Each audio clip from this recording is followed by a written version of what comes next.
પુષ્ટિમાર્ગીય સર્વજ્ઞ કરુણા રસપૂરિત શ્રેષ્ઠ ફલ પ્રદાતા ચ તસ્મૈ શ્રી ગુરવે નમઃ. શ્રી ભાગવત ભાવાર્થ વિભાવાર્થ અવતારિત સ્વામી સંતોષ હેતુ શ્રી વલ્લભ શરણમ મમ. વલ્લભકુળના બાળકો પૂજ્ય ગોસ્વામી શ્રી તિલક બાવા, પૂજ્ય કુંજેશ બાવા, શ્રી ગોપેશજી મહારાજ અને હમણાં તો રવિ બાવા પણ પધાર્યા હતા, પૂજ્ય રવિ બાવા. આ બધા વલ્લભકુળના અનુગ્રહથી સત્સંગ થાય છે.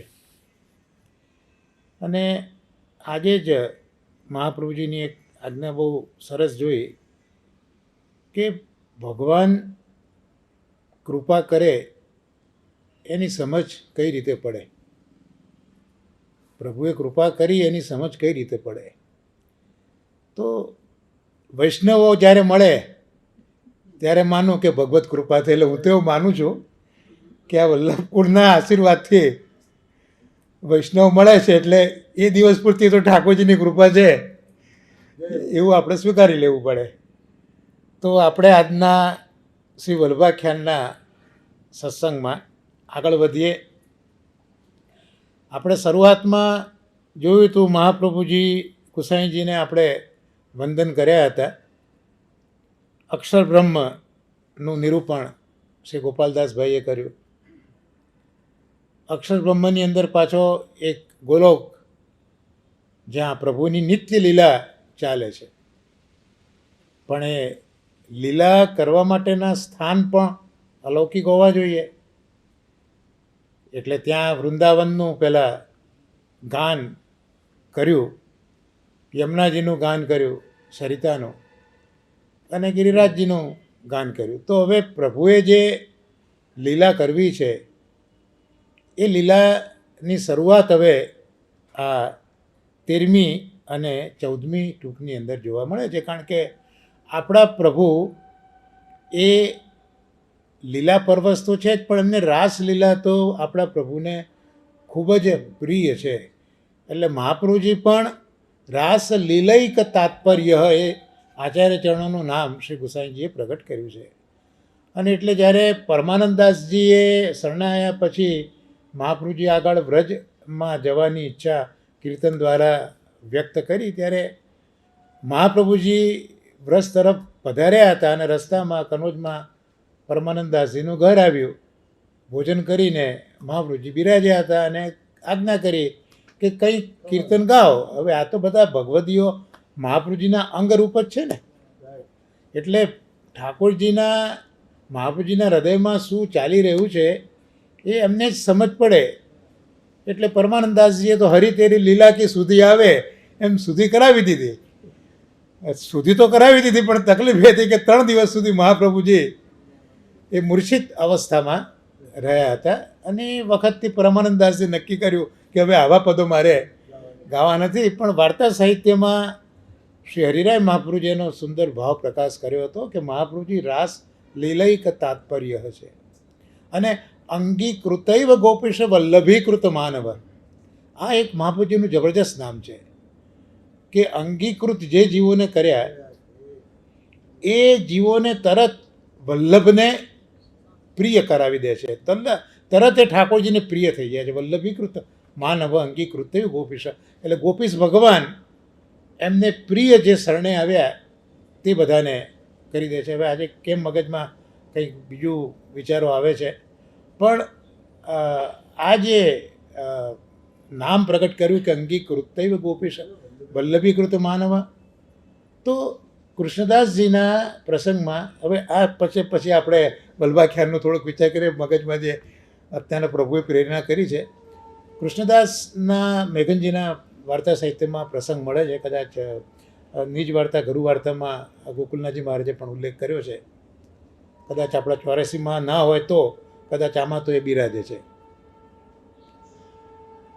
કૃષ્ણદાસ મેઘનજી મહાપ્રભુજીને પ્રશ્ન પૂછે છે કે સમર્પણ તો બધાને એક સરખું જ થયું છે, સમર્પણ તો બધાને એક સરખું જ થયું છે, તો પછી બધાને એક સરખો લીલા અનુભવ કેમ નથી થતો? મેઘનજીને આવો વિચાર આવે, મને તો ના આવે, આપને બધાને આવે પણ મને ના આવે.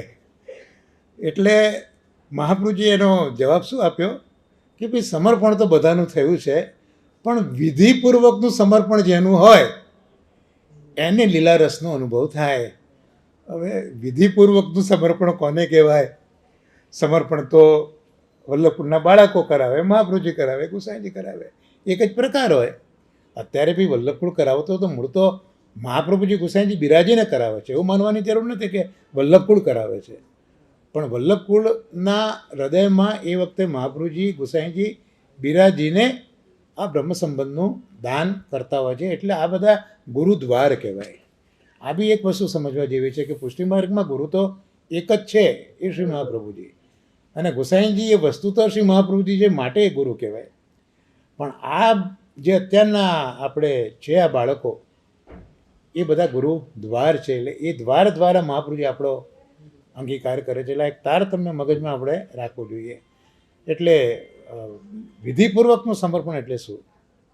એટલે મહાપ્રભુજી કે જો ભાઈ, આમાં એવું છે કે એક તો અહંતા મમતા એમાંથી નીકળી જવી જોઈએ. બીજું, એને એની લાયકાતનું ભાન હોવું જોઈએ. એટલે એને એવું લાગતું હોય કે હું તો બહુ મોટો છું, હું તો બહુ જાણકાર છું, તો આ બધી વસ્તુ એને એના મગજમાંથી કાઢી નાખવી પડે. એના હૃદયમાં અહંકાર તો જરા પણ આ મિશ્રે આવવો ના જોઈએ. ચોથી વસ્તુ, જે ભગવદીઓ છે એ ભગવદીઓની પાસે જ જવું જોઈએ અને ત્યાં જઈને એમનો સત્સંગ સાંભળવો જોઈએ. અને સત્સંગમાંથી આવ્યા પછી જે ભગવદીઓએ કહ્યું હોય એનું વારંવાર પુનરાવર્તન કરવું જોઈએ. અને આટલું બધું કર્યા પછી જે સેવાને બધું થાય એ અંતઃકરણપૂર્વક, ઉપરથી નહીં, અંતઃકરણપૂર્વક, ભાવપૂર્વક કરવી જોઈએ. આટલું બધું થાય ત્યારે એને કહેવાય કે વિધિપૂર્વકનું સમર્પણ થયું, અને તો પછી આ લીલા રસનો અનુભવ થાય. આવી આજ્ઞા મહાપ્રભુજીએ કૃષ્ણદાસજીને કરી હતી. તો અહીંયા આપણે આ બધા આચાર્યોની કૃપાથી આગળ હવે વધીએ છીએ. એમાં 13મી ટૂંક પ્રથમ વલ્ભાખ્યાનની આ રીતે છે: શ્યામા શતદલ નયન સુંદરી,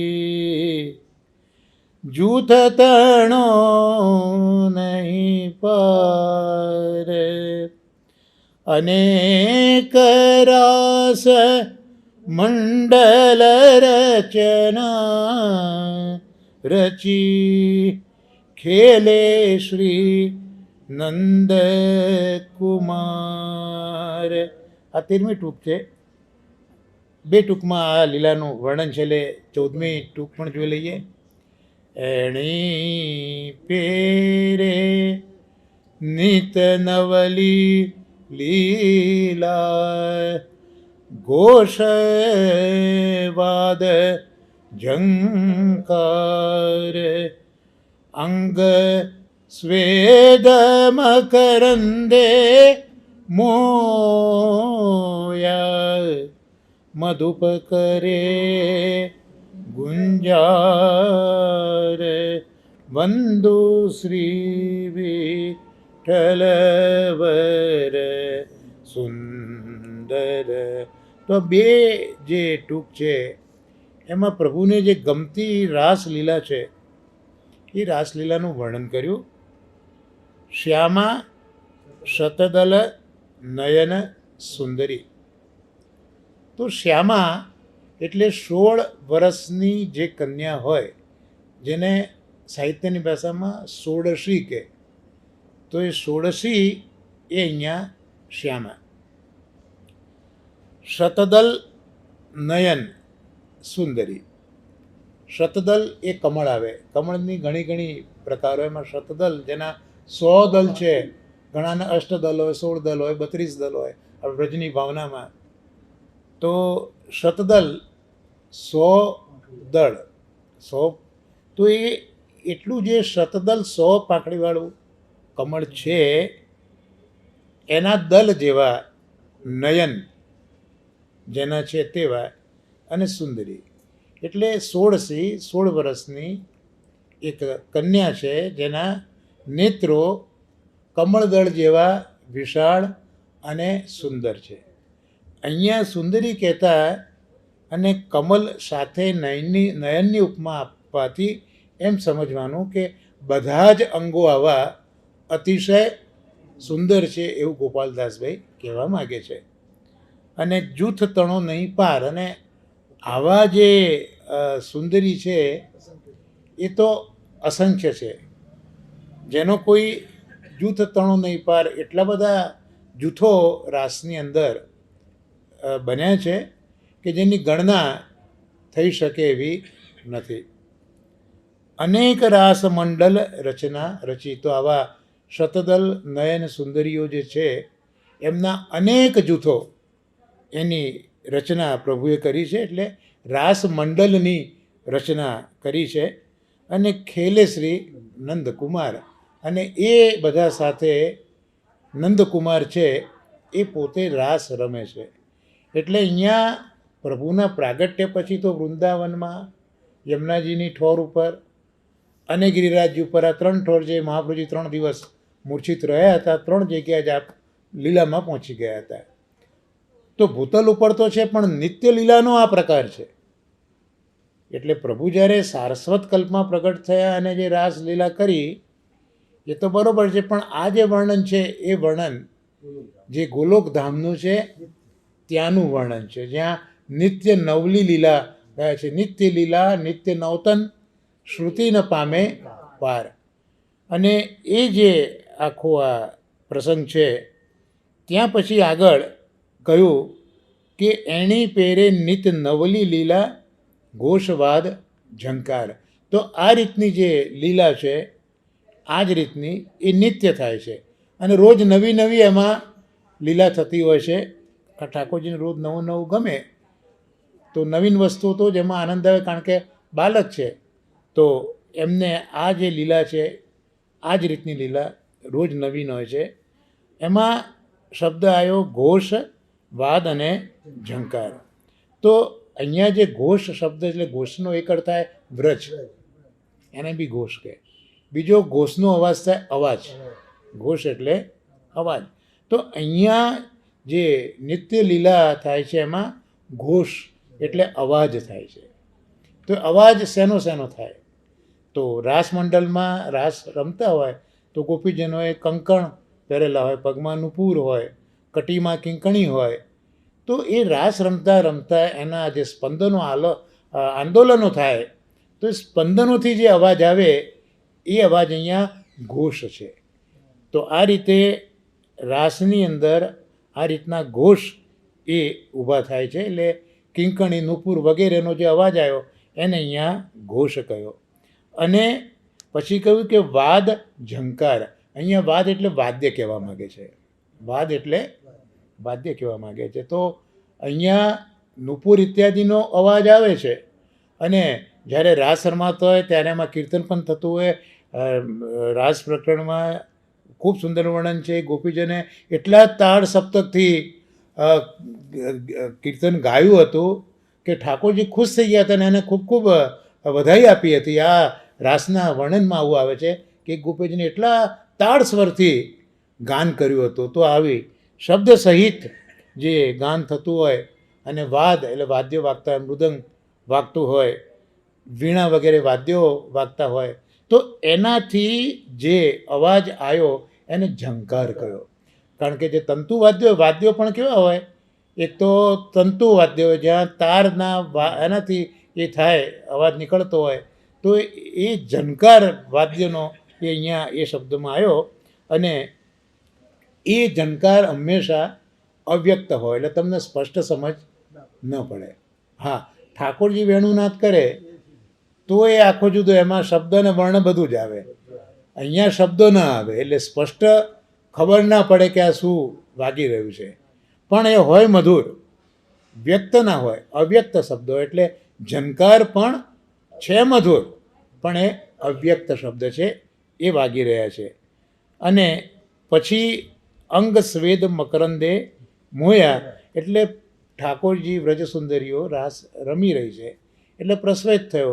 સ્મર શ્રમ જલ, બરાબર. એટલે એ સ્મર શ્રમ જલ હતો, એ જે ફૂલની માળા ઇત્યાદિ ધારણ કર્યું હતું એમાં એ લાગ્યો. અને એમાંથી જે બધી સુગંધ હતી, એ સુગંધથી જે પેલા મધુપ, એ મધુપ બધા મોહ્યા. અહીંયા એવું લખ્યું છે મોહ્યા. સામાન્ય રીતે ભમરા હોય એ ગુનગુનાવે, અહીંયા મોહ્યા એવું લખ્યું છે.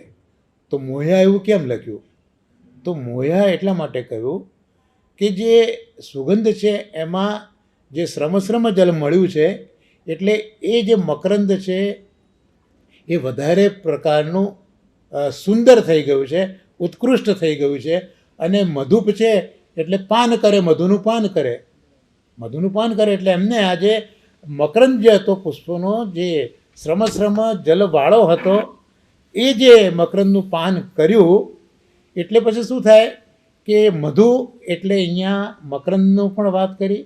અને મધુ એટલે જે લોકો વ્યસન કરતા હોય છે મધુ એનું પણ, એટલે જે લોકો મદ્યપાન કરે એ લોકો પણ અસ્પષ્ટ બોલે, એમની ભાષા પણ અસ્પષ્ટ હોય. એમ અહીંયા પણ આ મધુપે મધુનું પાન કર્યું એટલે અહીંયા મધુપ એટલે રસનું પાન કર્યું, મકરંદનું પાન કર્યું, એટલે એમની પણ વાણી અસ્પષ્ટ થઈ ગઈ. જેમ લૌકિકમાં મદ્યનું પાન કરનારા અસ્પષ્ટ બોલે, એમ અહીંયા આ મધુપ મધને પીનારાની વાણી પણ અસ્પષ્ટ થઈ ગઈ. પણ કરે ગુંજાર. ગુંજાર એટલા માટે, ભલે અસ્પષ્ટ હતો પણ ગુંજાર એટલા માટે કે એમને જે મકરંદ માણ્યો એ ઠાકોરજી અને સ્વામીજીના શ્રમ જલ વાળા મકરંદનો માણ્યો હતો. એટલે એની વિશિષ્ટતા અહીંયા બતાવી છે. તો આ જે મકરંદની માદકતા, મધુરતા આ શ્રમ જલના લીધે વધારે છે. એટલે જ આપણા માર્ગની અંદર આ યમનાષ્ટકમાં પણ શ્રમ જલાણું બી, એ જે છેલ્લું એક ઐશ્વર્ય જે છે એ ઐશ્વર્યનું વર્ણન આપણને યમનાષ્ટકમાં શ્રી ગુસાઈજીએ સમજાવ્યું છે. હવે આ જે બે પ્રસંગ છે એમાં પહેલાં તો એક આપણે વસ્તુ સમજીએ કે પ્રભુએ અહીંયા રાસ ક્યારે કર્યો અને આ રાસમાં શું કર્યું એ આપણે પહેલાં થોડુંક સમજીએ. તો અહીંયા એક જોયું કે અનેક રાસમંડળ રચના રચી. તો આ જે રાસનો પ્રકાર આપણે ત્યાં છે, પહેલાં તો રાસ એટલે શું, પહેલો વિચાર આપણે કરીએ કે ભાઈ રાસ કોને કહેવાય.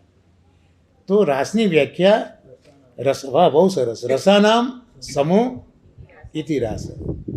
એટલે વ્યાખ્યા તો એવી જ છે કે રસોનો સમૂહ રાસ. પણ અહીંયા તો રાસમાં એક જ રસ છે ને કૃષ્ણ છે.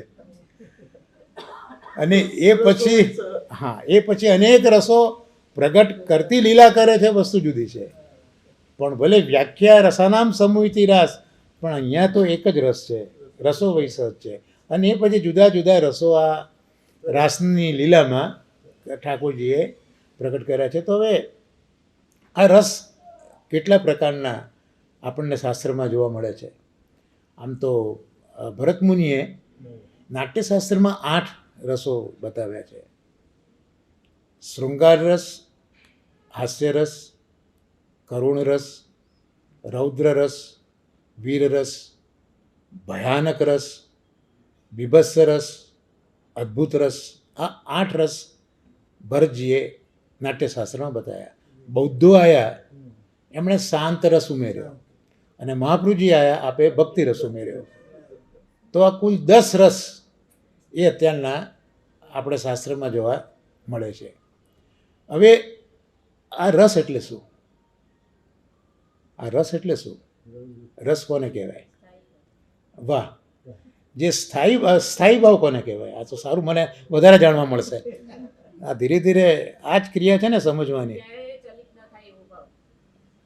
હા, પણ એટલે એ કઈ રીતે આવે એમ? ચલિત થયેલો ભાવ, તમે સ્થાયી ભાવ કીધું એટલે સ્થિરતા એ જ ચલિત ન થાય એને સ્થિર કહેવાય ને. હા, તે વધારે સમજાયું. પણ મારું એ કહેવું છે કે આ રસ આવે ક્યાંથી, બને કઈ રીતે, ઉત્પન્ન કઈ રીતે થાય. તો શ્યામમુંદર આચાર્યજીએ ખૂબ સુંદર વચનામૃત કરેલું કે વિભાવ, અનુભાવ અને સંચારી ભાવ, જેને વ્યભિચારી ભાવ પણ કહે છે, સંચારી ભાવને વ્યભિચારી ભાવ પણ કહે છે. તો આ ત્રણમાંથી જે નિષ્પન્ન થાય એનું નામ રસ. ડેટ ઇઝ સ્થાયી ભાવ. જે આ કહે છે ને ચલિત ના થાય એ સ્થાયી ભાવ, એને રસ કહેવાય. તો હવે વિચાર એવા આવે કે આમાં વિભાવ, અનુભાવ, સંચારી ભાવ એટલે શું? હવે વિચાર આવે છે, મને તો આવે છે. તો વિભાવ એટલે વિશિષ્ટ ભાવ, અથવા તો વિગત ભાવ યશમાં, જેમાંથી ભાવ જતો રહ્યો છે તે એના વિશિષ્ટ ભાવ. તો વિશિષ્ટ ભાવ પણ બે પ્રકારના હોય. એક આલંબન વિભાવ હોય અને બીજો ઉદ્દીપક વિભાવ હોય. હવે આલંબન વિભાવ કોને કહેવાય અને ઉદ્દીપક વિભાવ કોને કહેવાય? તો જે વિશિષ્ટ ભાવ એ કોઈક એક વસ્તુના આધારે ટકી રહ્યો હોય ને, જેના આધારે એ હોય, એને આલંબન કહેવાય. જેવા માઇક છે, આ ટેબલના આધારે ટકી રહ્યું છે, તો માઇક માટે ટેબલ જે છે એ આલંબન વિભાવ કહેવાય. ઉદ્દીપક વિભાવ તો જે ભાવ છે એને વધારે ઉત્તેજન મળે, એની જે ક્રિયા છે વધારે ફાસ્ટ થાય છે. કેમિસ્ટ્રીમાં આપણે સ્કેટેલાઇઝર જે કહીએ છીએ ને, તો એ ઉદ્દીપક વિભાવ. આ વિભાવ બે પ્રકારના. હા હા હા, મોટો કરે છે. હા, એ ઉદ્દીપન કરે છે, એ ઉદ્દીપન કરે છે. બરોબર છે. એટલે ઉદ્દીપન વિભાવ એટલે માઇકમાંથી આપણે સ્થાયી આલંબન વિભાવ પણ જોયો અને ઉદ્દીપન વિભાવ પણ જોયો. બહુ સરસ. પછી અનુભાવ. અનુભાવ તો અનુભાવ એટલે જે કંઈ ભાવ ઉત્પન્ન થયો એ તમારી ક્રિયામાં પરિવર્તિત થાય, તમારી ક્રિયામાં પરિવર્તિત થાય, અનુભાવ કહેવાય. અને સંચારી અથવા વ્યભિચારી ભાવ તો તમારા મનમાં અનેક પ્રકારના વિચારો એ ભાવને લગતા આવતા હોય. હવે આ કોમ્પ્લિકેટેડ વસ્તુ શ્યામમંદરજી આચાર્યએ એક સુંદર દ્રષ્ટાંતથી આપી કે ભાઈ સીતાજીનો સ્વયંવર ચાલી રહ્યો છે. આપણે અત્યારના વિચારીએ કે આપણે જનકપુર પહોંચી ગયા છે અને સીતાજીનો સ્વયંવર રચાઈ રહ્યો છે. રામ પધાર્યા છે, ગુરુ વશિષ્ઠ લઈને એમને આવ્યા છે, લક્ષ્મણજી છે, જુદા જુદા રાજાઓ, રાવણ પણ આવ્યો છે, જુદા જુદા રાજાઓ દેશ દેશમાંથી જનકે બધાને ઇન્વાઇટ કર્યા છે. સ્વયંવર છે સીતાનો. અને સીતાજી પોતે તૈયાર થઈને હાથમાં વરમાળા લઈને પધારી રહ્યા છે. આમ બધી ખુરશીઓ છે, ખુરશીઓ ઉપર બધા બેઠા છે રાજાઓ, અને સીતાજી હાથમાં માળા લઈને, વરમાળા લઈને પધારી રહ્યા છે. તો આ જે સીતાજીના લગ્નનું જે નાટ્ય છે એમાં હવે આચાર્ય સમજાવે છે કે સીતાજી જે છે એ આલંબન વિભાવ કહેવાય. કારણ કે સીતાજી છે તો આ આખું આ દ્રશ્ય ઊભું થયું છે. સીતાજી ના હોય તો આ દ્રશ્ય ઊભું ના થાય. સીતાજી આલંબન વિભાવ છે. હવે સીતાજીનું સૌંદર્ય, એમની ચાલવાની છટા, એમનો શણગારો, અલંકાર, આ બધા સીતાજીને વધારે આકર્ષક સુંદર બનાવે છે. તો આ ઉદ્દીપન ભાવ થયો. એટલે જે આલંબન વિભાવ, ઉદ્દીપન વિભાવ, આ બે વસ્તુ આપણે જોઈ. ત્યાર પછી અનુભાવ. એટલે રાજાઓ બધા ગોઠવાયા છે. દરેક રાજાના મનમાં કે સીતા હમણાં મારા ગળામાં માળા પહેરાવશે. પણ સીતાજી આગળ નીકળી જાય એટલે મનમાં જે ક્રોધ આવે એટલે જે હાથ પટકવાનો થાય કે રહી ગયા એમ, જે મોઢા ઉપર જે ભાવ આવે એ જે આખી ડેટ ઇઝ અનુભાવ. અને આગળ જે બીજા રાજાઓ હોય એમને વિચાર આવે કે મારી પાસે આવશે પેલો કંઈક ફાવી ગયો. તો આ બધા જે ચારે બાજુના વિચારો સીતાજીને આવતા પહેલાં આવે, આ બધા સંચારી ભાવ. તો આ બધા ભાવમાં તમારો મૂળ ભાવ એ જો સ્થિર રહે તો એને સ્થાયી ભાવ કહેવાય, જેને રસ કહેવાય. ટૂંકમાં આપણે અત્યારના સેવા કરી જે આપણે ભલે આપ બધા મહાન છો એટલે હાથ પવિત્ર જેવું વચ્ચે ના બોલતા, પણ માનો કે આપણે સેવા કરીએ છીએ મહાપ્રભુજીની કહાનીથી, તો એ સેવા એ આપણો આલંબન, આપણી સેવા આપણા માટે, પ્રભુ આપણા માટે આલંબન વિભાવ છે. પછી મહાપ્રભુજી, યમુનાજી, ભગવદીઓ, આ બધા આપણા માટે ઉદ્દીપન વિભાવ છે. અને સંસારના અનેક લફરાઓ, નોકરી, ધંધા, આ તે બધું આપણા માટે વ્યભિચારી અને સંચારી ભાવ છે. પણ આટલી બધી પરિસ્થિતિમાં પણ જો આપણી ભક્તિ પ્રભુમાં રહે તો આનું નામ રસ, આનું નામ સ્થિર ભાવ, આનું નામ સ્થાયી ભાવ. બરોબર છે. તો આ જે રસાનામ સમૂહ ઇતિહાસ, તો આ રસ એ આ સ્થાયી ભાવ કઈ રીતે બન્યો એ આપણે જોયું. હવે આ રાસની જરૂર એટલા માટે પડી કે આ અગલા સત્સંગમાં બી જોયું છે કે ભાઈ ઠાકોરજી વરદાન આપેલા છે કુમારિકાઓને અને શ્રુતિરૂપાઓને. અને કુમારિકાઓને તો હેમંતના દિવસોમાં શરદની રાત્રિઓ આ ઠાકોરજીએ 6 માસની સળંગ રાત્રિઓના દર્શન પણ કરાવ્યા છે. અને પછી એ શરદની રાત્રિ આવી. ભગવાન અપિતા રાત્રિ શરદોત્ફુલ્લ મલ્લિકા વીક્ષ રંતુમ મનશ્ચક્રે યોગ માયા મુપાશ્રિતા. એટલે એ શરદની રાત્રિઓ ઠાકોરજીએ જોઈ. મહાપ્રભુજી કહે છે કે શરદ જ કેમ પસંદ કરી, વસંત અને વર્ષા કેમ નહીં? શરદ ખરેખર, શરદ તો રોગ જન્માવનારી છે. વૈદોને પ્રિય, ડૉક્ટરોને પ્રિય શરદ ઋતુ, કારણ કે માંદગી વધારે એમાં થાય. હા, તો ઠાકોરજી એક શા માટે આ શરદ ઋતુ પ્રગટ કરી? મહાપ્રભુજીને સુબોધરીજીમાં તો મહાપ્રભુજીને ખૂબ જોકે કૃપા કરે ને સમજાય તો સમજાય એવું છે બધું.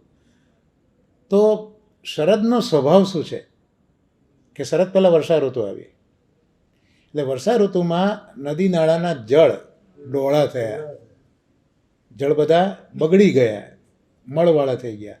શરદ ઋતુનો પ્રભાવ એવો છે કે આ જે ડોળાયેલું જળ છે, કાદવવાળા જળ છે, એ શરદની એ તાકાત છે કે વર્ષા ઋતુના જે જળ છે દૂષિત એને સ્વચ્છ કરે છે. એમાં શરદ ઋતુ પણ જે હૃદયના દૂષણો છે એને દૂર કરનારી છે. આ ભાવથી શરદ ઋતુ છે. અને હંમેશા રાસલીલામાં સ્ત્રીઓનું પ્રાધાન્ય છે, સ્ત્રીઓનું પ્રાધાન્ય છે. તે પણ કેવી સ્ત્રીઓ? સર્વાત્મ ભાવવાળી સ્ત્રીઓ. હવે વસંત છે એને શાસ્ત્રો પુરુષ તરીકે ઓળખાવે છે, હા, અને વર્ષાને સ્ત્રી તરીકે ઓળખાવે છે. આ શાસ્ત્રોમાં આ ઋતુને આવી રીતે ઓળખાવી છે. પણ જે સમર્પિત જે છે, જે ભગવાને જેનો અંગીકાર કર્યો છે, એવી આ શરદ ઋતુ છે. એટલે ત્યાં પ્રભુએ રાસનું આયોજન કરેલું છે. હવે એ જે રાસ છે, એ રાસની અંદર રસની અભિવ્યક્તિ કરવી બહુ જરૂરી હોય છે. એટલે રાસમાં જે નૃત્ય છે ને એ એટલા માટે છે કે એમાં રસની અભિવ્યક્તિ છે. આમ તો એમાં નૃત્ય તો છે, અને નૃત્ય જે છે એ નૃત્યના પણ 3 પ્રકારો શાસ્ત્રોએ બતાવેલા છે. નૃત્ય શાસ્ત્રે રાસક, પછી નૃત્ય રાસક, અને ત્રીજું રાસક, નૃત્ય રાસક નહીં, ના, ત્રીજું એક રહી ગયું છે, ના, એનું નામ હું ભૂલી ગયો છું. હા, હલ્લીસિક, સોરી. રાસક, નૃત્ય રાસક અને હલ્લીસિક, આ 3 પ્રકાર નૃત્ય શાસ્ત્રે બતાવ્યા છે. હવે જે રાસક પ્રકાર છે એ રાસકમાં બી પાછા નૃત્યના 4 પ્રકારો આવે. રાસકમાં પણ 4 પ્રકાર આવે. એમાં 8 નાયિકા હોય, 16 હોય, 32 હોય, 64 હોય, એ નાયિકાઓ હોય. અને 4 પ્રકારના નૃત્યમાંથી કોઈ એક નૃત્ય કરે. એમાં કોઈ નાયક ના હોય, એમાં કોઈ નાયક ના હોય. રાસક, નૃત્ય રાસક. નૃત્ય રાસકમાં પણ 4 પ્રકારના નૃત્યની એક જ પ્રકારનું નૃત્ય હોય. અને એમાં જે નૃત્ય કરનારી નાયિકા હોય એ પોતે મનથી ભાવ કરી અને એની અંદર એ નૃત્ય કરતી હોય. અને જે હલ્લીસિક મેં જે છેલ્લું કહ્યું એની અંદર સ્ત્રીઓનું એક વૃંદ ગોળ ગોળ ફરે અને એમાં એક નાયક હોય, એક જ નાયક હોય અને સ્ત્રીનું આખું વૃંદ હોય, જેને હલ્લીસિક એવું નૃત્યનો પ્રકાર કહેવાય. એટલે આ તો લૌકિક નૃત્યના પ્રકાર કહે, પણ આપણે આ રાસને સમજવો હોય તો આ 3 પૈકીનો જે આ ઇલિસિક જે પ્રકાર છે નૃત્યનો, એ આ રાસનો પ્રકાર આપણે સમજવા માટે. પણ આ તો આધિદૈવિક છે, પણ આ તો સમજ થોડી આવે એટલા માટે મેં આનું તમને દ્રષ્ટાંત આપેલું છે. તો એ જે રાસ થયો એમાં ઠાકોરજી આ રાત્રિ જોઈ અને વેણુનાદ કર્યો. ત્યાં ઠાકોરજીએ મુરલી વગાડી છે, એટલે જેને સંભળાય એને સંભળાય, બધાને ન સંભળાય. 5 છિદ્રો હોય એટલે જેને સંભળાય એને સંભળાય. એટલે કોઈ એકબીજાને કહેવા માટે પણ રહ્યું નથી. અને 10 પ્રકારના ભક્તોની ગણના ત્યાં મહાપ્રભુજી શ્રીમદ ભાગવતમાં કરાવે છે. 10 પ્રકારની જુદી જુદી ક્રિયાઓ, એટલે જે 3 પ્રકારના મુખ્ય ભાવ, રાજસ, તામસ, સાત્વિક, એના મલ્ટિપ્લિકેશનથી 9 ભાવ, અને છેલ્લું પછી નિર્ગુણ. તો આ 10 ભાવને મહાપ્રભુજીએ સુબોધનીજીમાં સમજાવેલા છે. એટલે એક ગોપીજન એવા હતા જે ગાયને દોતા હતા. બીજા ગોપીજન એવા હતા જે દૂધને ગરમ કરવા માટે મૂકેલું હતું. એટલે આ બધું છોડીને ભાગ્યા છે. એટલે ગાય દોતા દોતા ભાગ્યા છે. દૂધ ઉકળતું હતું તે એટલે નીચે ઉતારવા નથી રહ્યા. ત્રીજા ગોપી ખીર તૈયાર કરતા હતા, તો એ પણ ખીરને ઉકળતી મૂકીને ભાગ્યા છે. ચોથા ગોપી પતિને ભોજન પીરસતા હતા. 5મા ગોપી પોતાના પુત્રને સ્તનપાન કરાવતા હતા. 6ઠ્ઠા ગોપી પતિની સેવા કરતા હતા. 7મા ગોપી છે એ પોતે ભોજન કરતા હતા. 8મા ગોપી છે લીપણ કરતા હતા. 9મા ગોપી છે એ પોતે તૈયાર થતા હતા. અને 10મા ગોપી છે આંખમાં આંજણ આપતા હતા. તો આ 10 પ્રકારની ક્રિયાઓ મહાપ્રભુજી આ સત્વ રજ તમના ભાવથી સુબોધનીજીમાં સમજાઈ છે. એ જોજો આગળ તમે બધા. તો આવી રીતે આ 10 પ્રકારના ગોપીજનો ત્યાં ઠાકોરજી પાસે દોડ્યા છે. અને 29 ભાગવતના 10મ સ્કંદની અંદર નિરોધ લીલામાં 29મા અધ્યાયથી 35મા અધ્યાય, આ 7 અધ્યાયોમાં આ સમગ્ર રાસલીલા આપી છે. ત્યાં મહાપ્રભુજીએ બહુ સુંદર સમજાવ્યું છે કે ઠાકોરજીએ રમણ 2 પ્રકારનું કર્યું. એક રૂપ રમણ કર્યું અને બીજું નામ રમણ કર્યું. એટલે જ મહાપ્રભુજી નિબંધમાં નમો ભગવતે તસ્મૈ કૃષ્ણાય અદ્ભુત કર્મણી રૂપ નામ વિભેદેન જગત ક્રીડતી યુયત. એટલે ઠાકોરજીએ રૂપથી પણ લીલા કરી અને નામથી પણ લીલા કરી.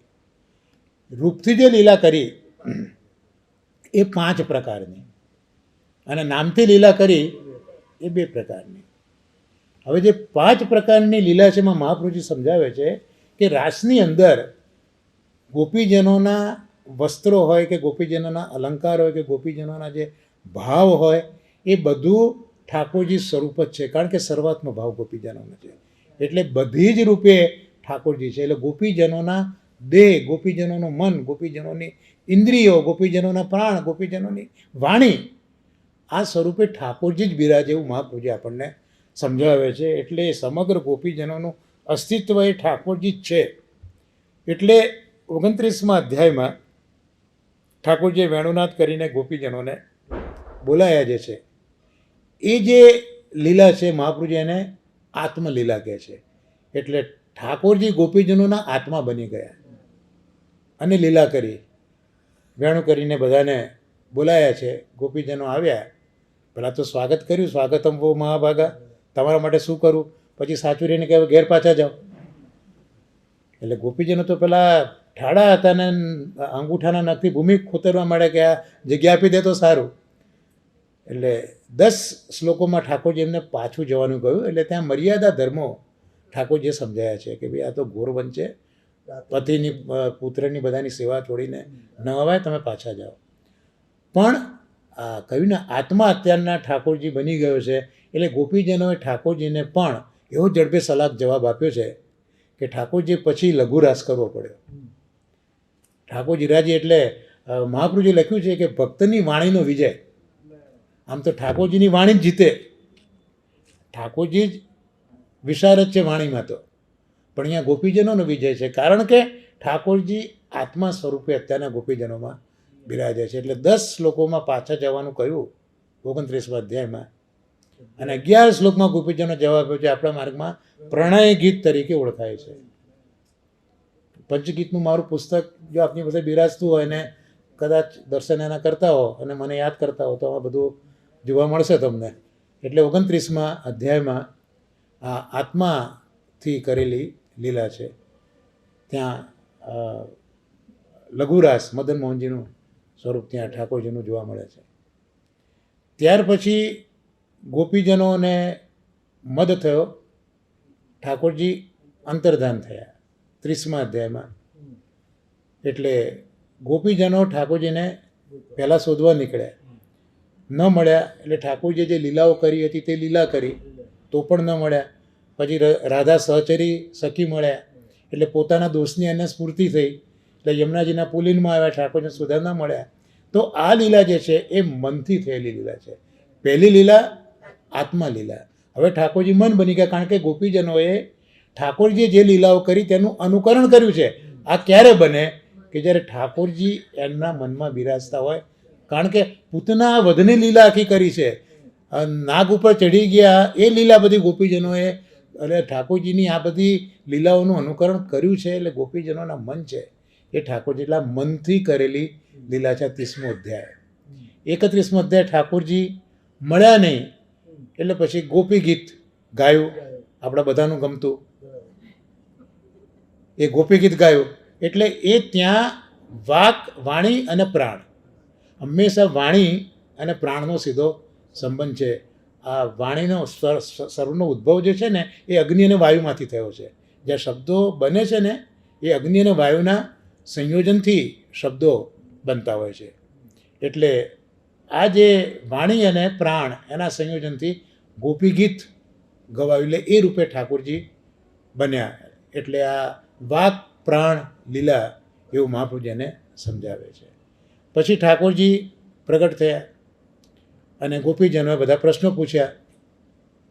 બરાબર, જે ઉપકાર કરે, જે ઉપકાર ન કરે, આ બધા જે પ્રશ્નો પૂછ્યા છે. ઠાકોરજી કીધું કે ભાઈ હું તો તમારી સેવા કરી શકું એમ નથી, કદાચ નાટક કરું પણ હું સેવા તો ન કરી શકું. એટલે એ જે છે એ ઇન્દ્રિય લીલા, કારણ કે ઠાકોરજીએ એમને આશ્વાસન આપ્યું છે ગોપીજનોને. એટલે ઠાકોરજી એમની ઇન્દ્રિયો બની ગયા, એટલે ઇન્દ્રિય લીલા એ મહાપ્રભુજી એને સમજાવે છે. અને પછી જે મહારાસ થયો એ મહારાસ એ શારીર લીલા, ઠાકોરજી એમના શરીર રૂપે બન્યા, એટલે જ ગોપીજનો રાસમાં ઠાકોરજીને માણી શકે. તો આ 5 અધ્યાયો એ સ્વરૂપ લીલાના. એમાં પહેલો જે 29મો છે ઐશ્વર્ય, પછી વીર્ય, યશ, શ્રી. હવે પછી જે ક્રમ છે જ્ઞાન વૈરાગ્યનો નથી, પછી સીધા ધર્મી. એટલે 29, 30, 31 ને 32 અને 33 જે આવ્યો એ 33મો અધ્યાય એ ક્રમશઃ નથી, પણ ત્યાં સીધા ધર્મી આવે છે. આ મહાપ્રભુજી કહે છે કે આ જ ઈશ્વર કહેવાય, કરતું મન્યથા કરતું.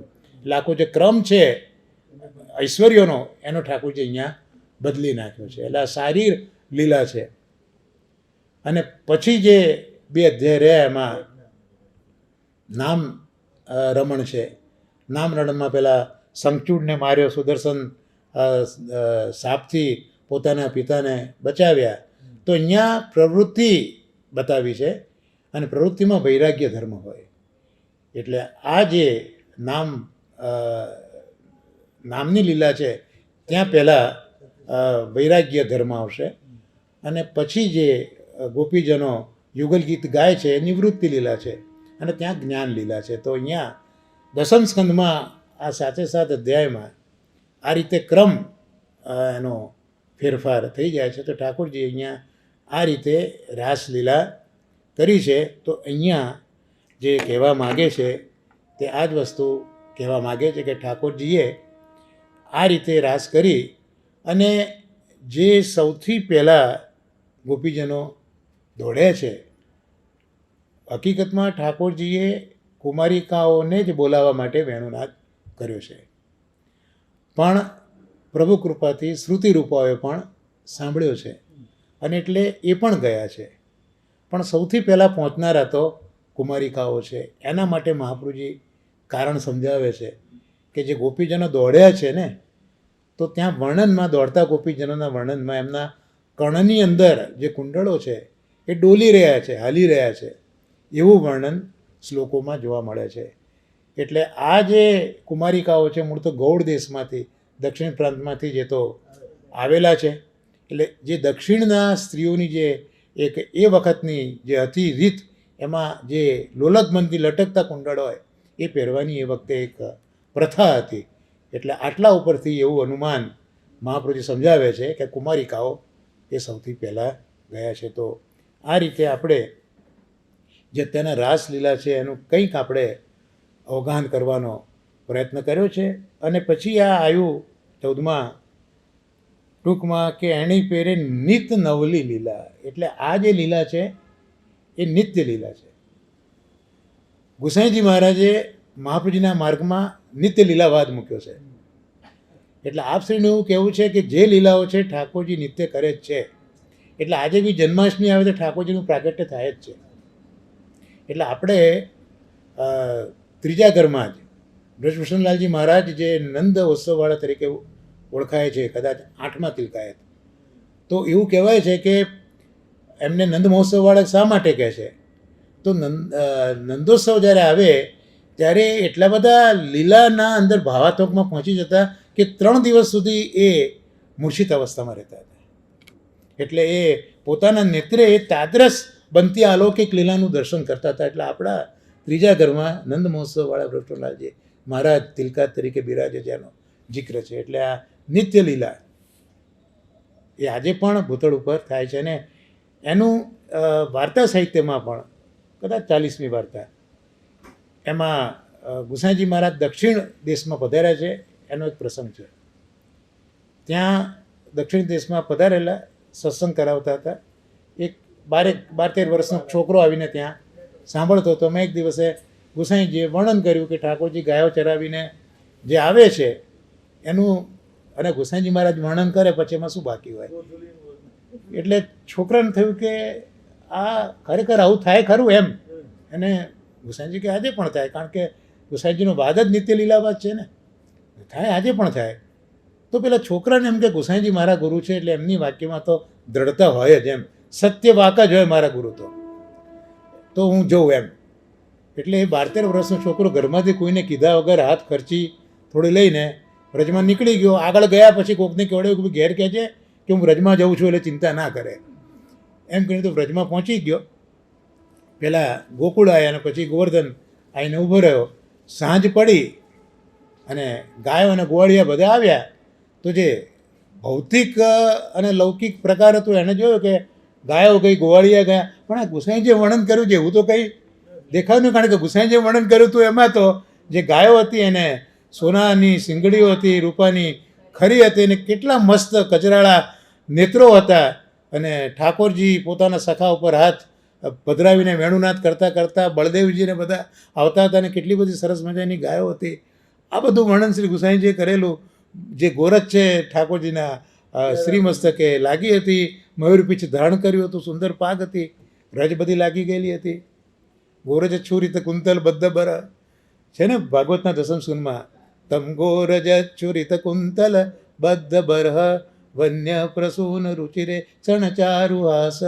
તો એ આખું જે વર્ણન છે, આ છોકરો વિચારે કે ગુસાઈજીએ આ બધું કયું પણ દેખાતું તો નથી. એક દિવસ પૂરો થયો, એમ 3 દિવસ નીકળ્યા, પણ પેલાને એવા દર્શન ન થાય.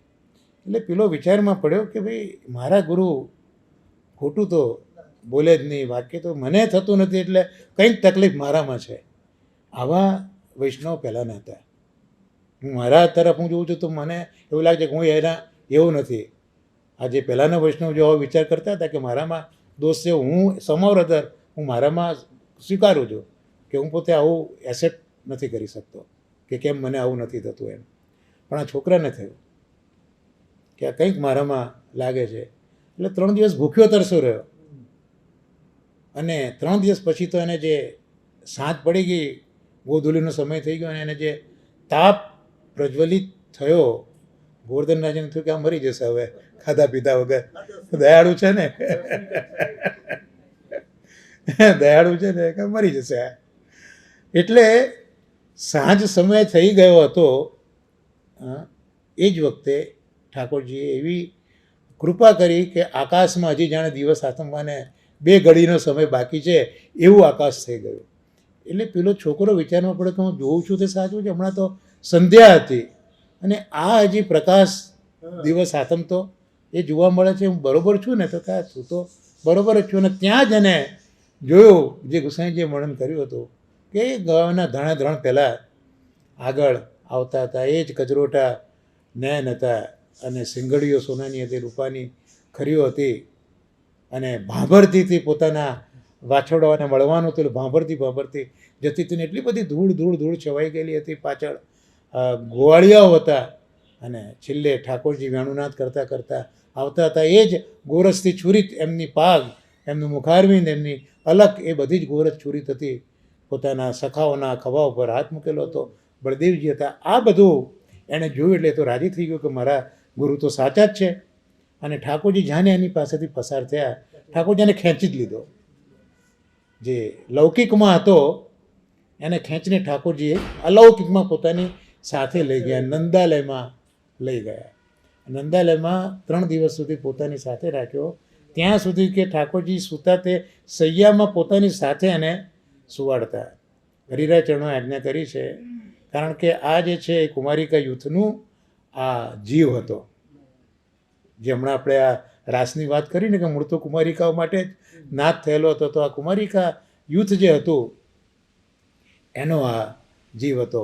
પણ 3 દિવસ થયા એટલે પછી પહેલાંને ચટપટી લાગી કે મારા મા બાપ શું કરતા હશે, હવે મારા મા બાપ શું કરતા હશે. એટલે ઠાકોરજી સમજી ગયા. એટલે ઠાકોરજી પછી એને મોકલાવી દીધો, એના ઘરે પહોંચી ગયો. અને ત્યાં ગોસાઈજી કથા કરતા હતા. ગોસાઈજી કહેલા દેખાતો નહોતો, ક્યાં હતો? એટલે પેલા દંડવત કરે કે જેરાજ આપે જે કહ્યું તેવા જ મને તો દર્શન થયા. એટલે ગોસાઈજી બહુ જ મરમાળું હસ્યા કે પાત્ર તો નાનું છે પણ દાન બહુ મોટું થઈ ગયું, હવે કેટલું ટકે તે જોઈએ. પાત્ર તો નાનું છે પણ દાન બહુ મોટું થયું, ટકે કેટલું તે આપણે જોઈએ. અને ખરેખર પછી પેલો આવ્યો અને ચોથે દિવસે એનું મૃત્યુ થઈ ગયું. ત્યાં હરિરાયજી મહાપ્રભુજીએ સરસ પ્રકાશ કર્યો છે કે જ્યારે લૌકિકના લોકો એમના સંબંધને યાદ કર્યા કરે ને ત્યારે જીવને તરત જ અલૌકિકની પ્રાપ્તિ થતી નથી. જીવ ગમે તેટલો ભગવદી હોય પણ એની સાથે સંકળાયેલા જે લૌકિક જીવો જે બધા છે એ જો યાદ કર્યા કરે તો પેલાનો જલ્દીથી લીલા દર્શનનો સ્કોપ. એટલે આ તો અત્યારે આપણે બધા એક વસ્તુ યાદ રાખવા જેવી છે કે આપણે આપણી આસક્તિમાં પેલા જીવને હેરાન ન કરી બેસીએ. એ એક આ પ્રસંગથી આજે મને મગજમાં થયું કે આ બહુ જ યાદ રાખવા જેવી વસ્તુ, જો કે અઘરી છે પણ યાદ રાખવા જેવી છે.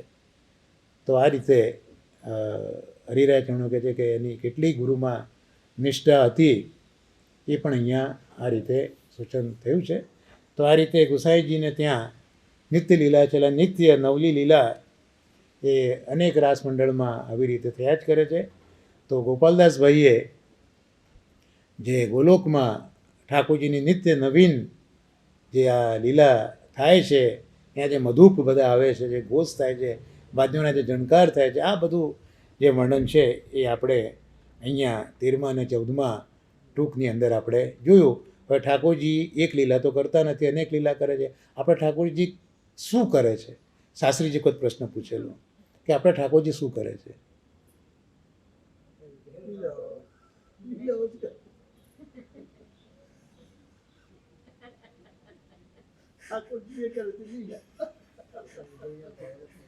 ઠાકોરજી લીલા જ કરે છે. આનો બીજો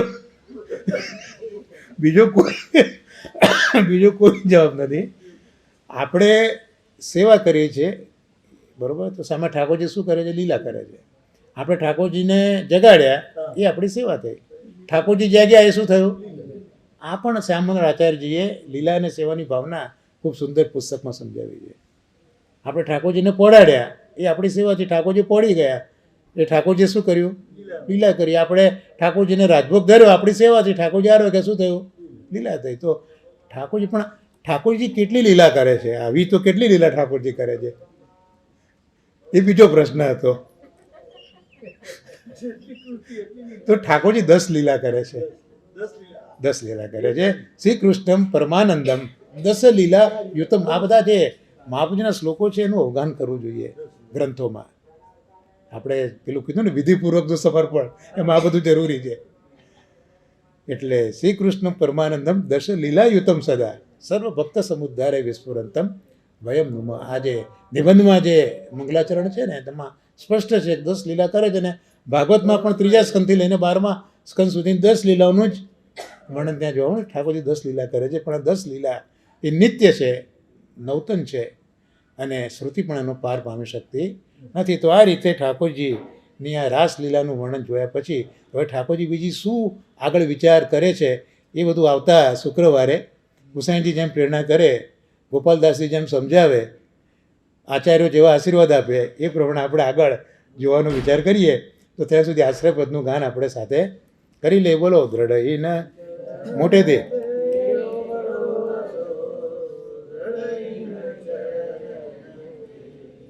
શ્રી વલ્લભ નખ ચંદ્ર છટાબીન સબ જુગ માજ અંધેરો ભરોસો દૃઢ ચરણન કેરો સાધન ઓર નહીં આ કલી में जासू होत निवेरो सूर कहा कहे दुविधा दड़ो बिना मोलको चेरो भरोસો दृढ़.